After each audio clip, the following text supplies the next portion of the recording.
Être libre, ce n'est pas seulement se débarrasser de ses chaînes, c'est vivre d'une façon qui respecte et renforce la liberté des autres. Tourne-toi vers le soleil, l'homme sera derrière toi. Les gens se sentent seuls car ils construisent des murs au lieu de construire des ponts.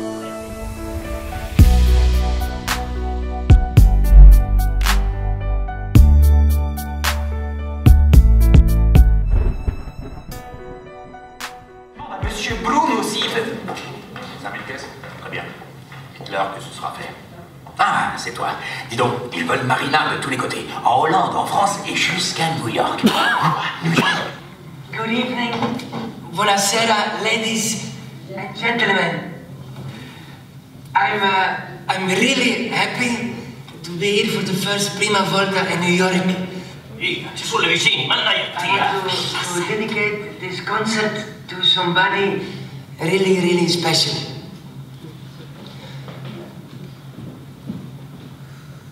Ciao papà. Una volta tu mi hai detto che tutti hanno davvero un sogno. Se io so che questo momento è per te. Pourquoi? Parce que déjà, je pense qu'on a une forte communauté italienne sur Faribergsvillers, même si je néglige pas les autres. Mais l'idée, c'était un peu de diversifier ce qu'on pouvait proposer. Ensuite, parce qu'il était parlant dans un sens où c'est déjà une histoire vraie. Ensuite, ça raconte des Italiens immigrés issus de la mine. Donc c'est ce qu'on a connu chez Afar, avec notamment sa construction et sa genèse dans les années 50. Donc ça pouvait être parlant et certains d'entre eux ici pouvaient s'identifier à ce film.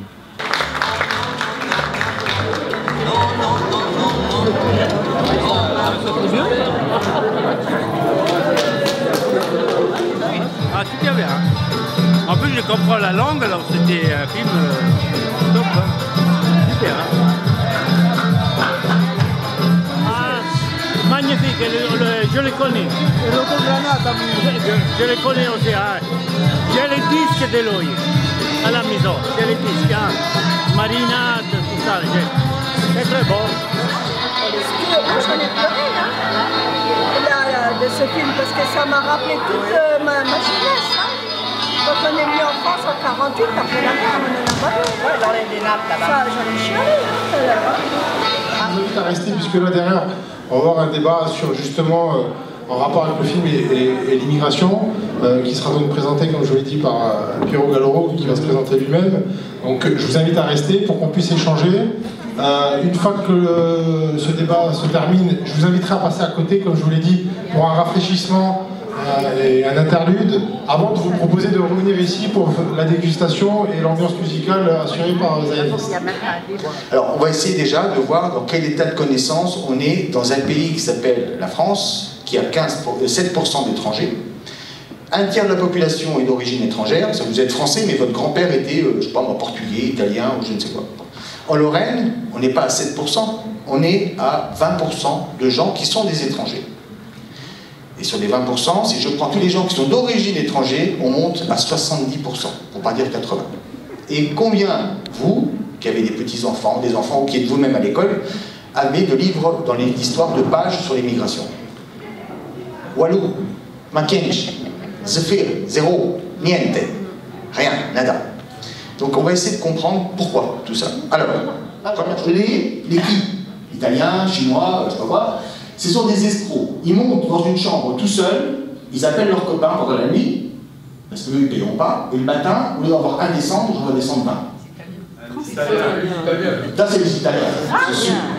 Il n'y a que les Italiens qui font monter les copains. Il y a les Italiani, chaud. Les Belges, 1980. Il n'y a pas que les Italiens qui sont mauvais, hein. Alors, j'ai toujours dit ça à mon père. Ça vient des Polonais. Vous allez voir, il y a des Juifs, des Polonais. On va faire une grande fête multiculturelle. On y va. J'ai découvert un peu l'immigration italienne que je ne connaissais pas.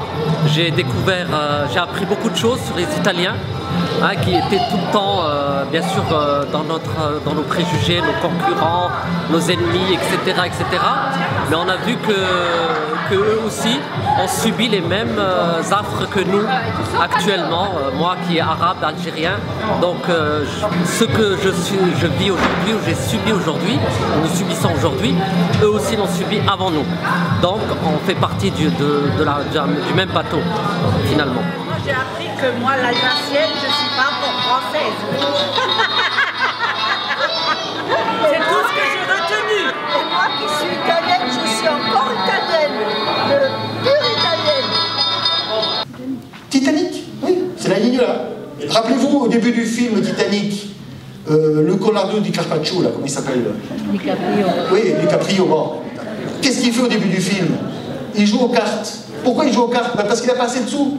Donc il est obligé de jouer aux cartes des billets. Et il est avec qui? 2 Italiens, qui sont ses copains, qui vont ensuite mourir avec la cheminée et tout ça.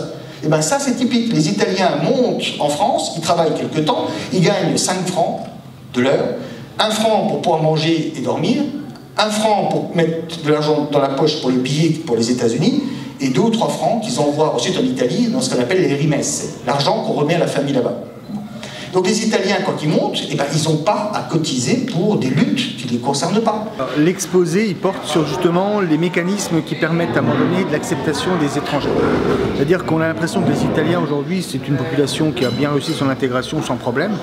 Je montre à travers cet exposé comment est-ce qu'il y a eu des difficultés à la fois pour qu'on les accepte, comment ils ont été difficilement accueillis ici, avec de la xénophobie, avec des meurtres italiens, une forme d'italophobie, due aussi parce que les Italiens, ils avaient une religion qui était catholique, qu'on estimait comme étant dangereuse pour la laïcité en France.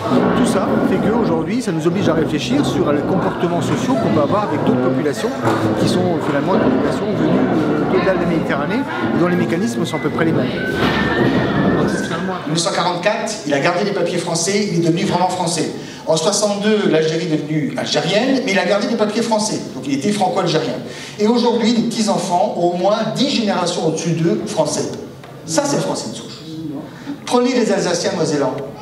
Ils sont allemands, autrichiens. Ils ont été allemands, qu'on les ait réintégrés ou pas, que ce soit malgré eux ou pas, ils ont été allemands. On ne peut pas nier le fait qu'ils aient été allemands. Donc, ce qui veut dire que si on compte 4-5 générations, les Alsaciens mosellans n'ont pas 5 générations. Ils en ont 3, mais ils n'en ont pas. Ce qui veut dire que si on cherche un Français de souche ici, où on vote massivement à l'extrême droite dans certaines localités, il faut se rappeler que le Français de souche n'est pas forcément celui pour lequel on va voter. Voilà. Et je m'arrête là-dessus. Maintenant, on peut s'en donner. Ce que je retiens, c'est ce que je viens de te dire, c'est la diversité culturelle et la diversité tout court qu'on a trouvé aujourd'hui à travers cet événement, surtout tout au long de la journée, puisque quand on regarde le public qui est venu en masse, c'est déjà une réussite. On se rend compte qu'on a de différents publics de tout âge, de toute culture, qui sont issus de cette commune et qui ont fait la richesse. Et donc ça, pour moi, c'est la plus grande des réussites, puisqu'ils sont venus à la fois pour le film, qu'ils sont venus rester pour le débat. Donc c'était vraiment intéressant de pouvoir mélanger toutes ces cultures. Et comme l'a dit l'intervenant Piero Galloro, les préjugés montrent que finalement on ne devrait pas en avoir, et encore plus à Fars, puisqu'on a pu rassembler une diversité culturelle.